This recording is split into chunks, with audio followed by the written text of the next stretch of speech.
Teton Dam famously failed in 1976.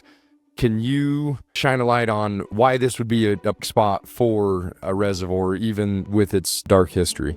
First off, there is a dark history, and there's no reason to try and hide that. There are some real feelings. I'll tell you, when I first looked at doing Senate Joint Memorial 101, I texted a bunch of our legislators here in Southeast Idaho and said, hey, this is what I'm thinking of doing, writing this and including the rebuilding of Teton Dam as an option, just as one of those options.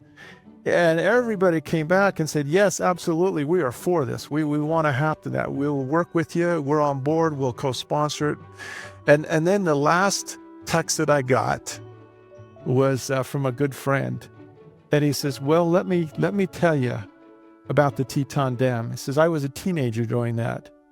And he says, I remember my family lost everything. He says, I remember helping my father pull cows out of the top of trees.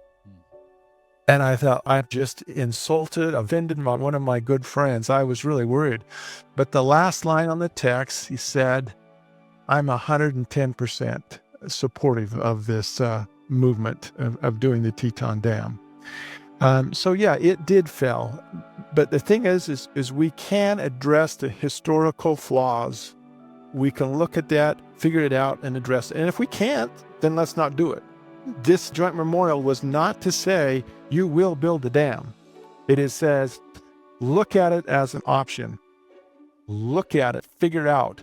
Thanks for sharing that. A lot of pros for that dam, but as you mentioned from that colleague's text, right, there still is a lot of heartburn about that issue from one that did break. You know, I read a report that was put out by the Water Resources this past week.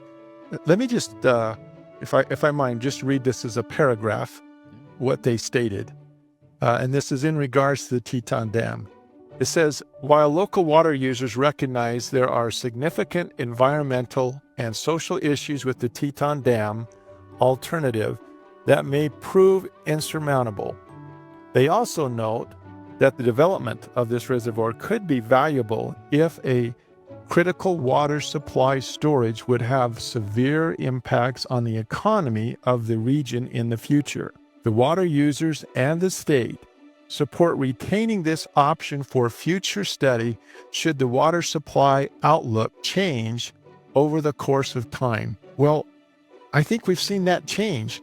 And so it's now time to revisit it. See if we can do it safely. And if we can, then let's do it. If we can't, then let's move on and find the other options that are available to us. And I'll mention again, and you mentioned it, Senator Cook, Senate Joint Memorial 101 doesn't say rebuild the Teton Dam. What it says is, Congress, we want you guys to help us to find ways to conserve water or help us to refill the aquifer.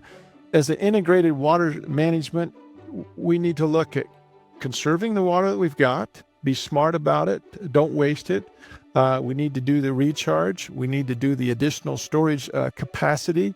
And that means getting our reservoirs, whether it's building new reservoirs, rebuilding the Teton Dam, or enlarging the capacity of existing dams, the Minidoka Dam. So there's a lot of options on the table. Senate Joint Memorial 101 just says federal and state agencies, go out, update your findings, your studies, and let's get moving. But you're right, there is no law in that. It's just saying, bring to your attention, let's get it going.